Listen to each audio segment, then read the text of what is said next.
네, 우리 하나님 말씀 같이 봉독하도록 하겠습니다. 우리 스가랴 말씀 계속 보고 있는데요. 오늘은 스가랴 9장 9절부터 17절까지의 말씀을 함께 봉독하겠습니다. 제가 9절 읽고 우리 17절까지 한 절씩 교독하겠습니다.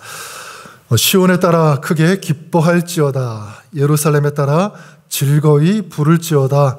보라, 내 왕이 내게 임하시나니 그는 공의로우시며 구원을 베푸시며 겸손하여서 나귀를 타시나니 나귀의 작은 것 곧 나귀 새끼니라. 내가 에브라임의 병거와 예루살렘의 말을 끊겠고 전쟁하는 활도 끊으리니 그가 이방 사람에게 화평을 전할 것이요 그의 통치는 바다에서 바다까지 이르고 유브라데 강에서 땅끝까지 이르리라. 또 너로 말할진대 내 언약의 피로 말미암아 내가 내 갇힌 자들을 물 없는 구덩이에서 놓았나니 갇혀 있으나 소망을 품은 자들아 너희는 요새로 돌아올지니라. 내가 오늘도 이르노라. 내가 내게 갑절이나 갚을 것이라. 내가 유다를 당긴 활로 삼고 에브라임을 끼운 화살로 삼았으니 시온아, 내가 내 자식들을 일으켜 헬라 자식들을 치게 하며 너를 용사의 칼과 같게 하리라. 그래서 그들 위에 나타나서 그들의 화살을 번개같이 쏘아내실 것이며 주께서 나팔을 불게 하시며 남방 회오리 바람을 타고 가실 것이라. 만군의 여호와께서 그들을 호위하시리니 그들이 원수를 삼키며 물맷돌을 밟을 것이며 그들이 피를 마시고 즐거이 부르기를 술 취한 것 같이 할 것인즉 피가 가득한 동이와도 같고 피 묻은 제단 모퉁이와도 같을 것이라. 이날에 그들의 하나님 여호와께서 그들을 자기 백성의 양떼같이 구원하시리니 그들이 왕관의 보석같이 여호와의 땅에 빛나리로다. 같이 읽겠습니다. 그의 형통함과 그의 아름다움이 어찌 그리 큰지 곡식은 천년을 새 포도주는 처녀를 강건하게 하리라. 아멘. 피카소라는 예술가 아시죠? 피카소가 만든 그 작품 중에 이 황소의 머리라고 하는 작품이 있습니다. 그 가치가 얼마냐면 무려 300억 원이라고 합니다. 300억. 놀라지도 않으시는데 엄청나게 비싸죠? 어떻게 이걸 만들었냐면 1943년 이 피카소가 길을 가다가 우연히 버려진 이 자전거를 하나 발견을 했는데 그 자전거에서 그 안장과 그 핸들을 끼워가지고요, 이 황소의 머리같이 이렇게 만든 그것이 이 황소의 머리라고 하는 작품이라고 합니다. 쉽게 말하면 쓰레기를 가지고, 버려진 것을 가지고 그 작품을 만든 것입니다. 자, 이것을 통해서 알 수 있는 것은 이 피카소의 예술가의 손에 들려지니까 쓰레기 같은 그런 것들도 이 인류의 이 걸작품이 되었다는 것이죠. 저는 우리의 인생도 마찬가지라고 생각합니다. 우리의 인생이 정말 사람이 볼 때는 소망이 없고 가치가 없는 그런 존재로 보일지라도 하나님의 손에 들려지면, 그리고 하나님께서 붙잡으시고 또 하나님께서 사용하시면 가장 아름다운, 가장 가치 있는 그런 존재가 되는 줄 믿습니다.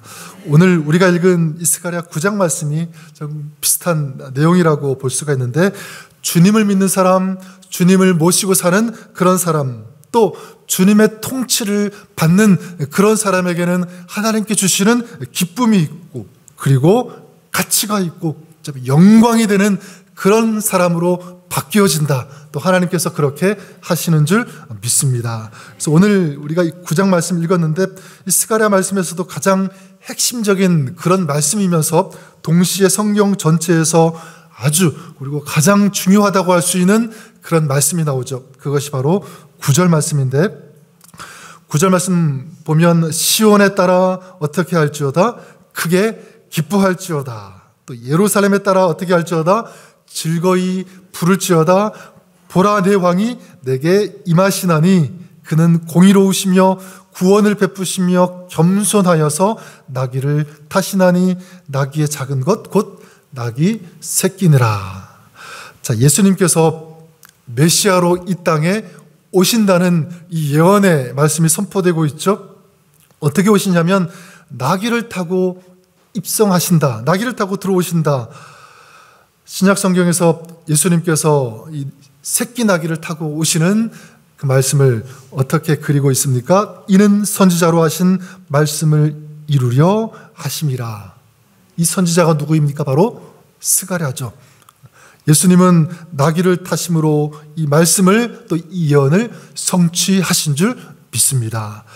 자, 이 9절 말씀을 다시 보면 시온에 따라 크게 기뻐할지어다 예루살렘에 따라 즐거이 부를지어다.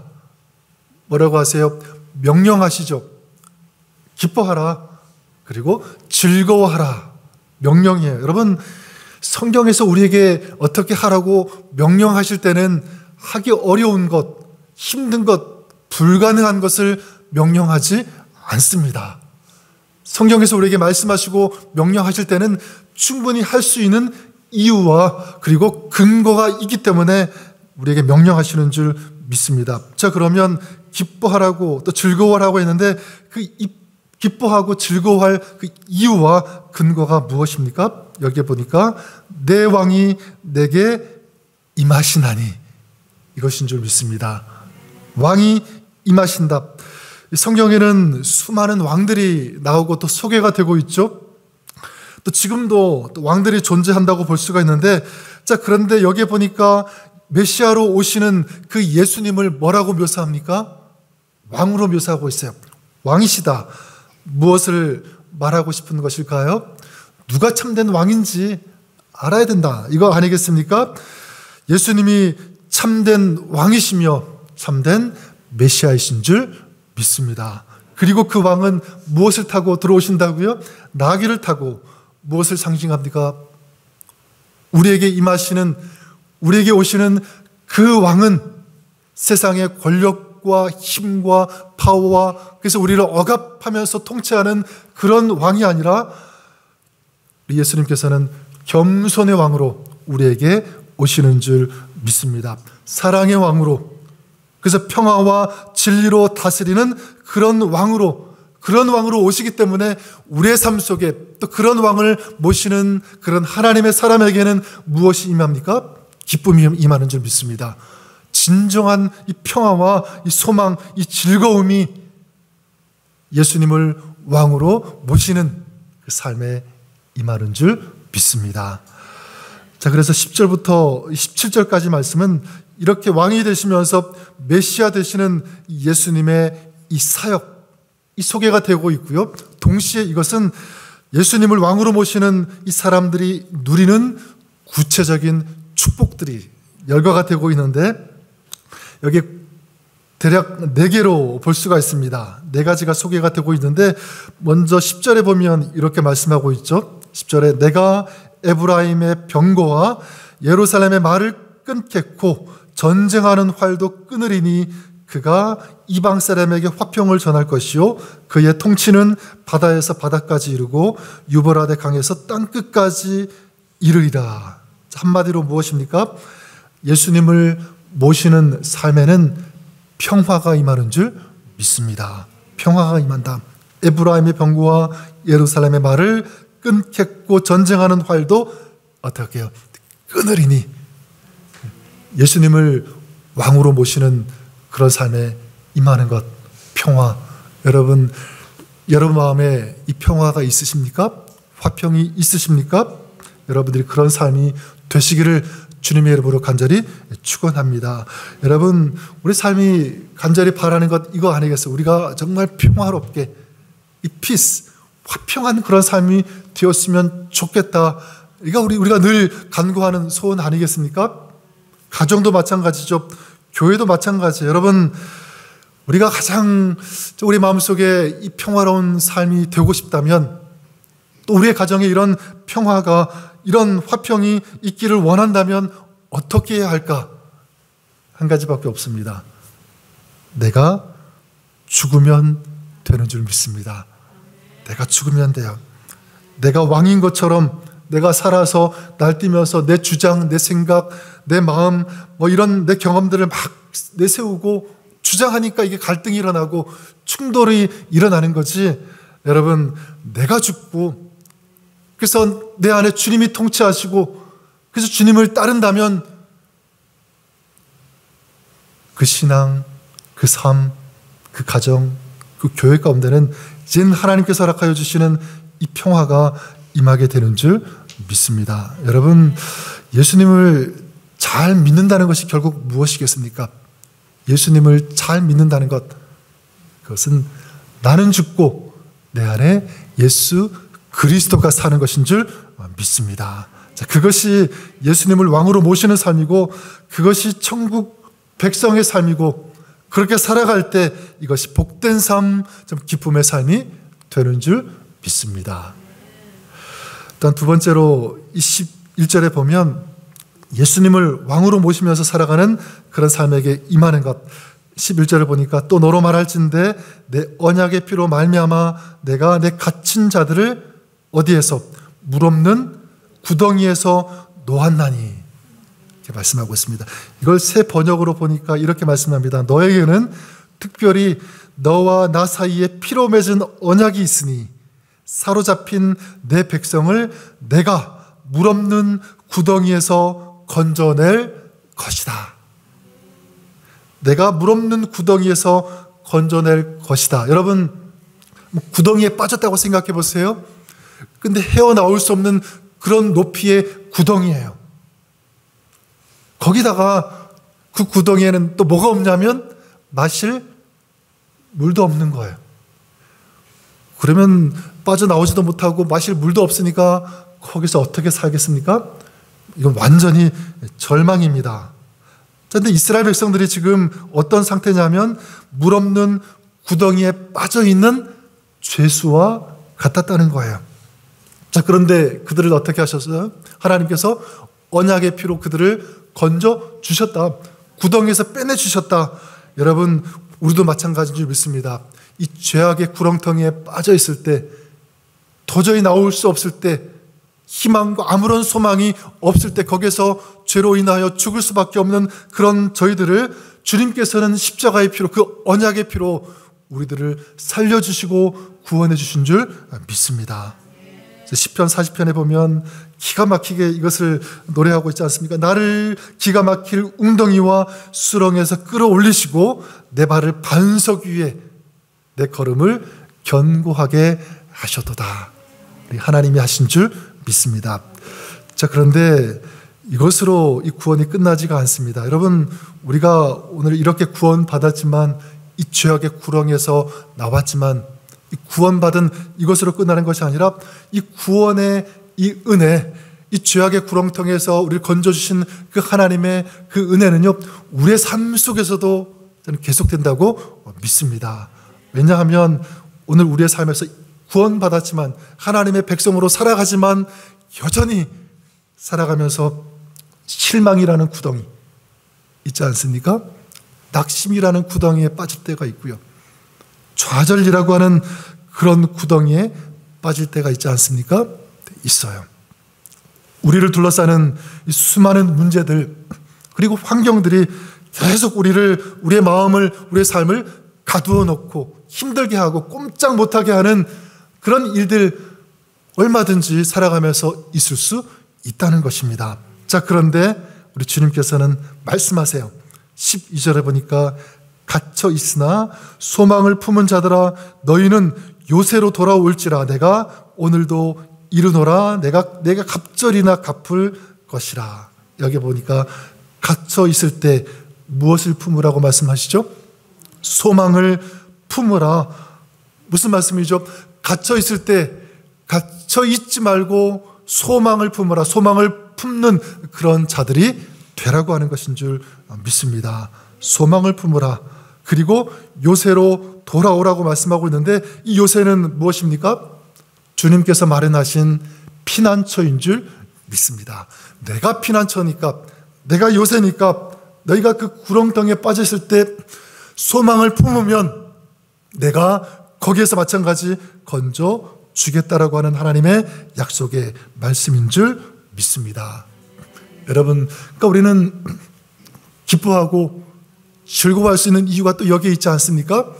살아가면서 어려움, 고난, 이런 절망의 구렁텅이에 빠질 때도 낭망하지 않을 그 이유가 바로 여기에 있는 줄 믿습니다. 소망을 가지고 주님을 바라보면 또 소망을 가지고 주님 앞에 나아가면, 간구하면 거기에서 우리 주님께서 건져주시고 역사하여 주시는 줄 믿습니다.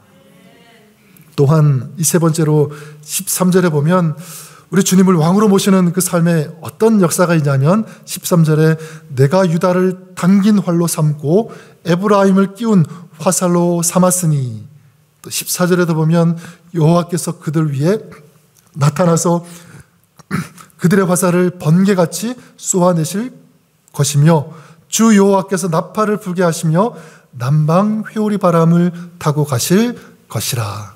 자, 여기 보니까 주님께서 너희들을 나의 활처럼 그리고 화살처럼 사용하시겠다, 제가 그렇게 말씀하고 있습니다.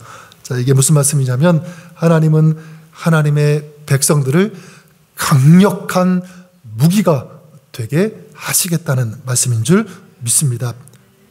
우리를 무기가 되게 하시겠다, 강력한 무기가 되게 하시겠다.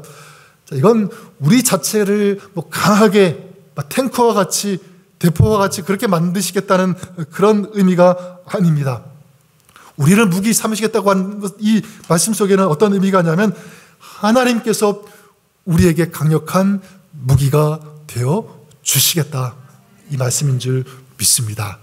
나는 여전히 약하지만, 나는 부족하지만, 그러나 하나님께서 강력한 무기가 되어 주셔서 나와 함께 하시고 나를 호위하시고 나와 싸워주시는 그런 하나님이신 줄 믿습니다.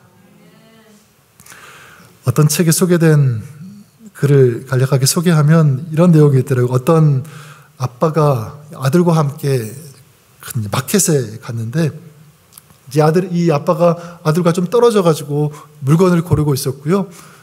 또 아들은 저기 멀찍이서 자기가 관심 있는 것 이제 구경하면서 왔다 갔다 그리고 물건을 고르고 있었는데 그만 이 아들이 잘못 건드려가지고 시리얼 상자가 쌓여있는 거기에 쳤는지 시리얼 상자가 와르르 하고 쏟아져 버린 거예요. 그때 그 마켓 직원이 그 상황을 보면서 아이에게 쫓아와서 그 아이를 향해서 지적을 하는 거예요. 그리고 소리를 칩니다. 누가 이 물건들을 함부로 만지라고 했니? 응? 어떻게 이렇게 이걸 다 쏟아 놓을 수 있니? 막 소리 지르면서 이 아이를 궁지에 막 몰아넣은 거예요. 그때 이제 아빠가 그 장면을 보았겠죠? 그 장면을 딱 보는 순간 아빠의 눈에 뭐가 튀었냐면 불똥이 튄 거예요. 불똥이.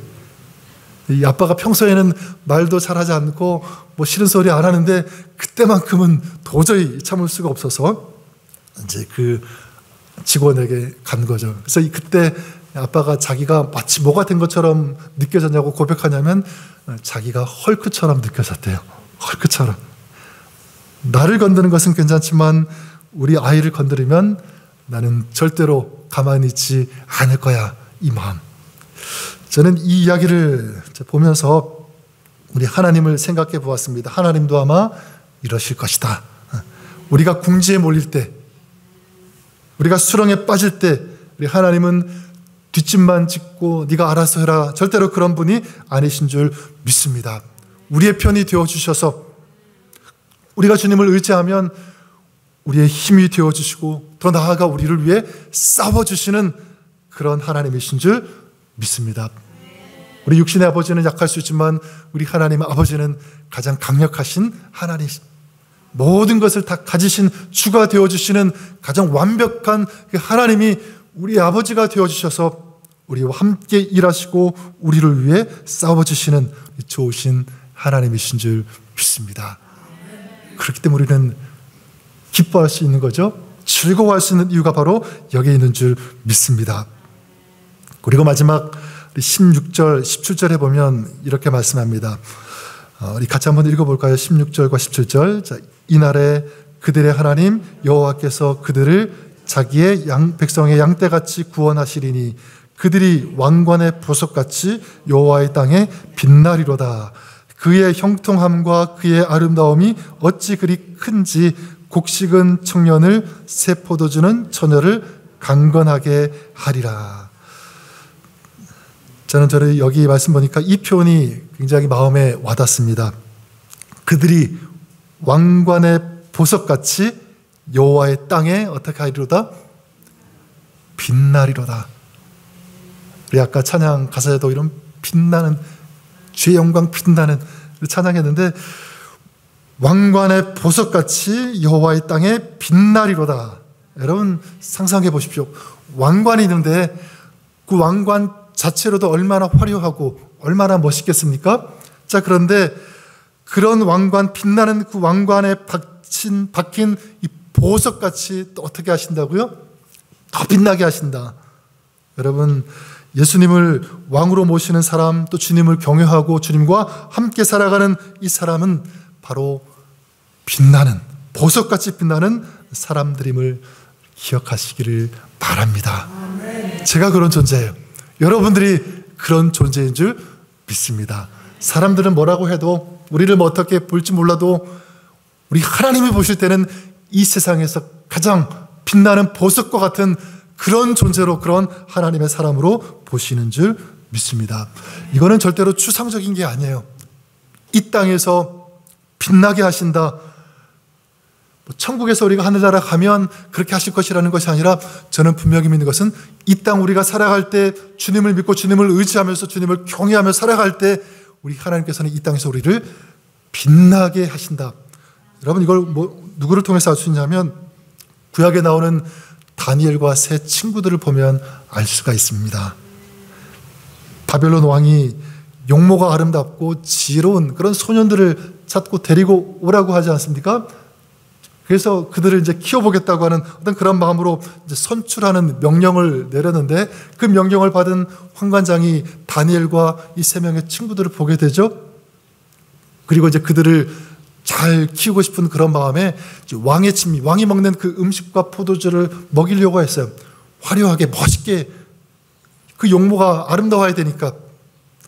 자, 그런데 이 다니엘과 세 친구가 어떻게 합니까?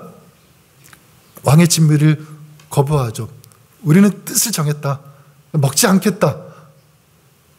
그러니까 이 환관장이 막 마음이 달았을 거예요. 제발 먹어라. 근데 우리를 먹지 않겠다. 그래서 서로 약조한 게 뭐냐면, 열흘 동안 우리가 어떻게 되는지 시간을 달라 약속을 합니다. 자, 열흘 동안 왕이 내리는 그 음식을 먹지 않고 평소에 뭐 자기들이 먹는 그런 것들을 먹겠죠. 자, 그런데 열흘이 지나서 환관장이 와서 보니까 그들이 어떻게 되었냐면, 다니엘서 1장 15절에 보면 이렇게 말씀합니다. 그들의 얼굴이 더욱 아름답고 살이 더욱 윤택하여 왕의 음식을 먹는 다른 소년들보다 더 좋아 보인지라. 여러분, 왕의 진미를 먹은 사람보다 더 아름답게, 이건 단순히 겉으로의 어떤 용모만 말하는 것이 아니에요. 밑에 나오는 말씀 보면 더 뛰어나게 하셨고, 더 지혜롭게 하셨고, 더 강건하게 하셨다. 모든 사람들이 볼 때 더 훨씬 뛰어나게, 그렇게 하나님께서 빛나게 하신 줄 믿습니다. 이게 주님을 믿는, 또 주님을 경외하고 주님을 따르는 사람들에게 나타나는 그 삶의 모습인 줄 믿습니다. 저는 바랍니다. 지금 우리가 사는 이 세상, 이 땅 정말 편치 않죠. 굉장히 힘들고 또 어렵고 또 영적으로도 굉장히 어두운 시대 속에 있는 것이 분명히 맞습니다. 그런 상황 가운데, 시대 가운데 우리가 살고 있습니다. 자, 그렇다면 전 역으로 우리가 생각하면, 이런 때일수록 저와 여러분들이 이 땅 가운데, 이 세상 가운데 하나님을 믿는 이 믿음의 사람의 진가를 보여줄 수 있는 그런 때다. 우리가 한번 그런 마음을 가졌으면 좋겠어요. 세상이 힘들고 어렵게 돌아가지만, 어둡지만, 그래, 내가 이 세상을 비출 수 있는 보석과 같은 그런 존재로, 하나님의 사람으로 나는 살 거야.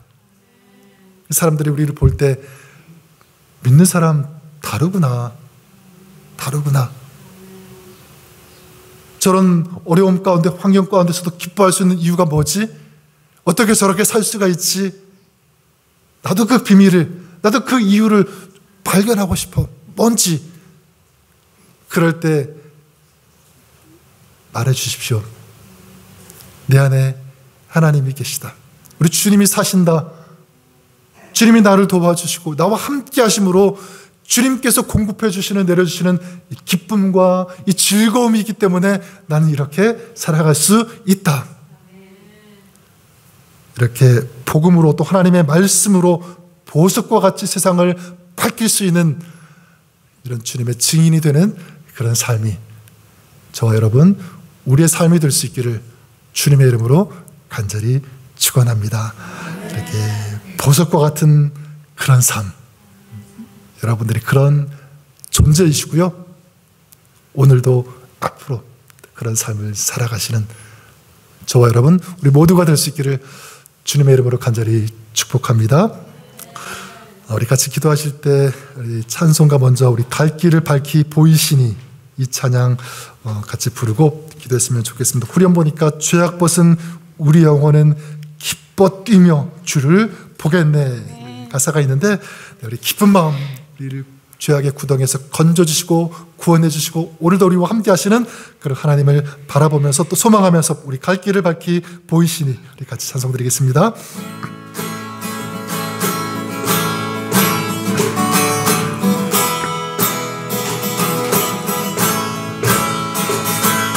갈 길을 밝히 보이시니 주 앞에 빨리 나갑시다. 우리를 찾는 구주 예수 곧 돌아오시네. 죄악 벗은 우리 영혼은 기뻐 뛰며 주를 보겠네. 하늘에 계신 주 예수를 영원히 섬기리. 우리를 오라 하시는 말 기쁘게 듣고 순종하세. 구주를 믿기 지체 말고 속속히 나가세. 죄악 벗은 우리 영혼은 기뻐 뛰며 주를 보겠네. 하늘에 계신 주 예수를 영원히 섬기리. 주 오늘 여기 계시오니 다 와서 주의 말씀 듣세. 듣기도 하며 생각하니 참 진리시로다.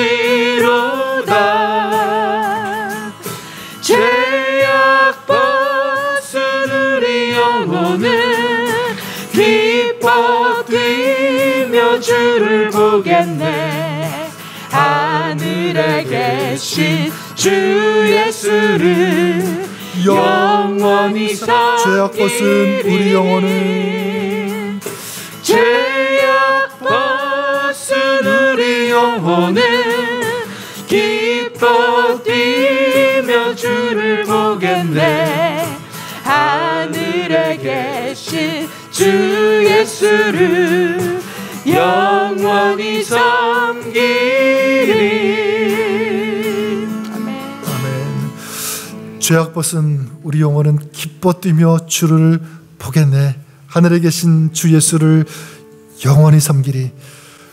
오늘 말씀에 시온에 따라 내가 기뻐할지어다, 예루살렘에 따라 즐거이 부를지어다 말씀하고 있습니다. 선포하고 있습니다. 여러분, 예수 믿고 우리의 죄악을 씻음받고 구원 받으셨습니까? 네. 그렇다면 구원받은 그 자에게 나타나는 증거가 바로 기쁨인 줄 믿습니다. 네. 여러분, 구원받은 것만으로도 우리는 기뻐해야 되고요, 또 기뻐할 수 있어야 합니다. 우리 한번 이 시간 같이 기도할 때, 하나님, 이 기쁨이 우리 안에 있는데 우리가 살아가면서 너무 슬픔을 다 묵상한 것 하나님 용서하여 주옵소서 기도했으면 좋겠습니다. 우리 예수님 때문에, 예수님의 통치를 받고 예수님의 다스림을 받는 그런 삶, 오늘도 부어주시는 그 기쁨, 그 은혜, 그 즐거움 하나님 오늘도 우리가 맛보게 하시고 경험하게 하시고 우리 안에 이미 허락하여 주신 그 기쁨 때문에 즐거워하며 기뻐할 수 있는 그런 삶이 될 수 있도록, 그런 삶을 살아갈 수 있도록 역사하여 주시옵소서. 한번 우리 마음을 주님 앞에 올려드리면서 이 기쁨을 주신 하나님 감사하면서 이 기쁨을 누리는 그런 저희들 될 수 있도록 하나님 인도해달라고 우리 간절히 소망하면서 같이 한번 기도하겠습니다. 함께 기도합니다. 하나님.